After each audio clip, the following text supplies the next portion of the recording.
L'Allemagne, débordée par le Covid-19, prend des nouvelles restrictions qui visent surtout les personnes non vaccinées.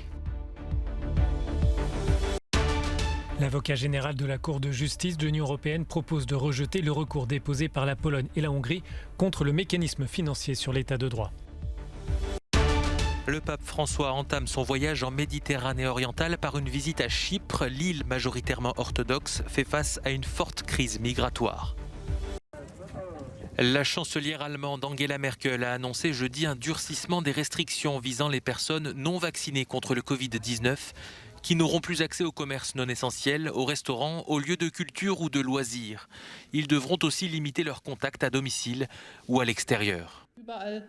Là où les personnes ne sont pas vaccinées ou ne sont pas guéries du Covid-19, ces restrictions entrent en vigueur. Les foyers pourront accueillir 2 autres personnes maximum. Les enfants jusqu'à l'âge de 14 ans ne sont pas concernés. Ces nouvelles mesures ont été prises à l'issue d'une réunion avec son successeur Olaf Scholz et les dirigeants des 16 régions du pays. Ces restrictions d'accès à certains lieux sont justifiées car désormais, tout le monde et n'importe qui a la possibilité de se vacciner. Il y a suffisamment de vaccins disponibles et tout le monde aurait pu le faire il y a longtemps. Un projet de loi sur l'obligation vaccinale à laquelle Olaf Scholz est favorable sera soumis au Parlement pour une entrée en vigueur en février ou en mars.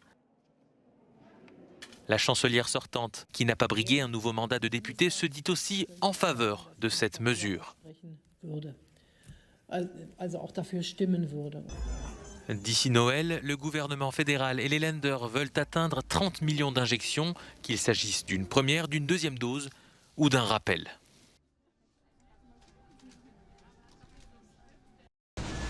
C'est peut-être le premier pas d'une nouvelle défaite judiciaire pour la Pologne et la Hongrie. L'avocat général de la Cour de justice de l'Union estime que le mécanisme de suspension des fonds européens en cas de violation de l'état de droit n'est pas contraire aux règles communes. Ces conclusions ne déterminent pas la décision définitive des juges, mais ces derniers suivent très souvent les recommandations de l'avocat général.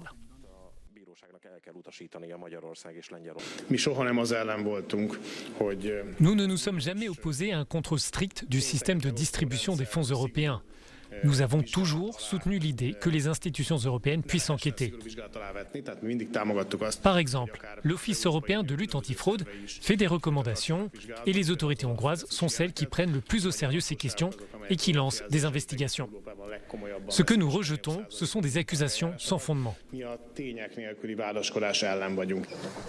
Ce mécanisme de conditionnalité sur l'état de droit doit permettre aux institutions de suspendre les fonds du budget européen en cas de risque systémique de violation des valeurs démocratiques par un État membre. Selon certains observateurs, Budapest et Varsovie peuvent éviter cette sanction si les 2 capitales décident d'engager un réel dialogue avec la Commission européenne. Il y a encore une chance non négligeable et que nous ne devons pas sous-estimer de voir une longue confrontation et qu'aucun pays ne cède sur les problèmes évoqués par la Commission européenne sur l'état de droit. Au bout du compte, il pourrait y avoir des sanctions financières contre l'un ou l'autre pays.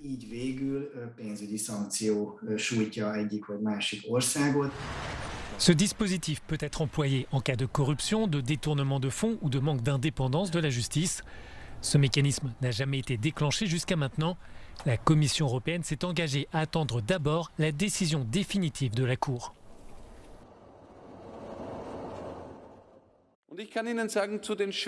Une chute brutale après une carrière fulgurante. 2 mois après sa démission de la chancellerie en Autriche, Sébastien Kurz annonce qu'il quitte la politique. Âgé de 35 ans, papa d'un nouveau-né, il dit vouloir consacrer du temps à sa famille. Il évoque aussi un nouveau défi professionnel sans donner de détails. Mais l'ex-chancelier conservateur, ancien allié de l'extrême droite, est surtout visé par des soupçons de corruption. En tant que chancelier, on a tellement de décisions à prendre chaque jour que l'on sait dès le matin que l'on va aussi prendre de mauvaises décisions. On est toujours sous surveillance et de plus on a constamment l'impression d'être traqué. Et c'est justement parce que des accusations sont portées contre moi depuis quelques mois qu'il est important pour moi de constater que j'attends avec impatience le jour où je pourrai prouver devant la justice que les accusations portées contre moi sont tout simplement fausses. Le scandale a éclaté en octobre dernier avec la perquisition de plusieurs lieux dans la chancellerie et le ministère des Finances dans le cadre d'une enquête portant sur des accusations de détournement de fonds publics. L'argent aurait servi à financer la parution de sondages falsifiés dans un influent groupe de presse.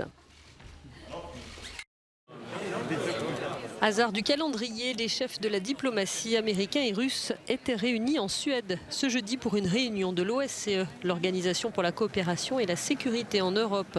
L'occasion d'une passe d'armes autour de l'Ukraine pour Antony Blinken et Sergueï Lavrov.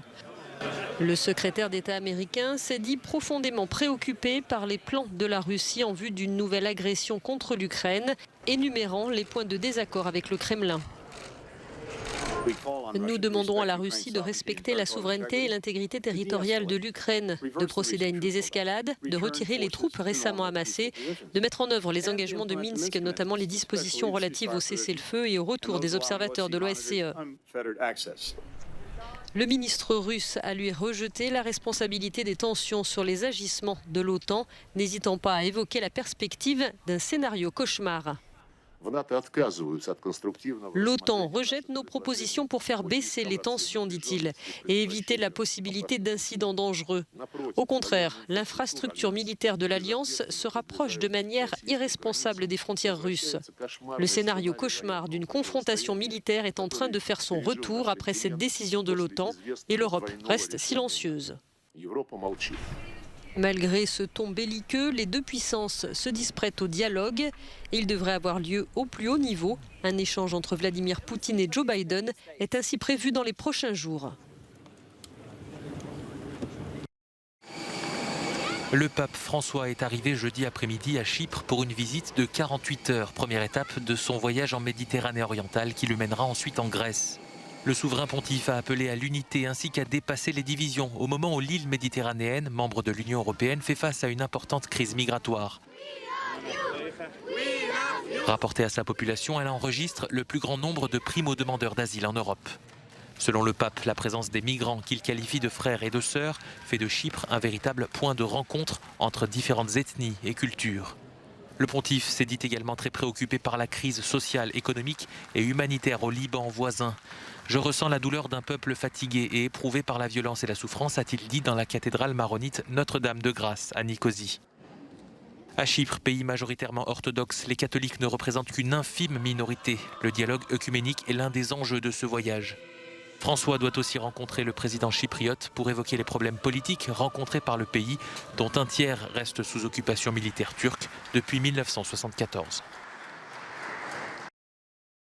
Le monde du judo sous le choc depuis l'agression dénoncée par la judokate Margot Pino, dont le visage tuméfié s'affiche sur Twitter. Elle accuse son désormais ex-compagnon Alain Schmitt de violence conjugale. Celui qui est aussi son entraîneur a pourtant été relaxé par le tribunal correctionnel de Bobigny, les juges estimant n'avoir pas assez de preuves de culpabilité. Le parquet a fait appel. Depuis, Alain Schmitt dénonce son lynchage sur les réseaux sociaux. Il affirme que Margot Pino l'a agressé la première lors d'une dispute. Voilà, et là, elle a commencé à crier super fort. Elle a jeté ses draps, elle a sauté sur moi. Elle m'a agrippé par le col. Et là, j'ai reculé et elle m'a projeté dans le montant de la porte. J'ai cogné à la tête. Je pense que cette dame a des problèmes comportementaux. En tout cas, n'est pas la blanche colombe qu'on peut imaginer, et que effectivement, si des magistrats indépendants qui ont pris le temps de lire les pièces, d'interroger après une garde à vue qui a duré 2 jours, ont décidé de relaxer Alain Schmitt, c'est pas par hasard. La jeune femme de 27 ans décrit un déchaînement de violence gratuite de la part de son compagnon. Il ment et il continue de me faire passer pour une femme hystérique. Et voilà, j'ai juste à dire qu'il ment et c'est tout.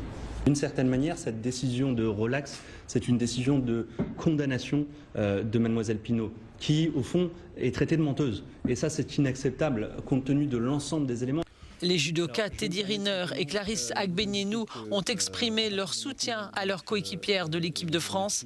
Les candidats à l'élection présidentielle, Anne Hidalgo et Jean-Luc Mélenchon, l'ont fait aussi. Elle va se reposer, elle en a besoin.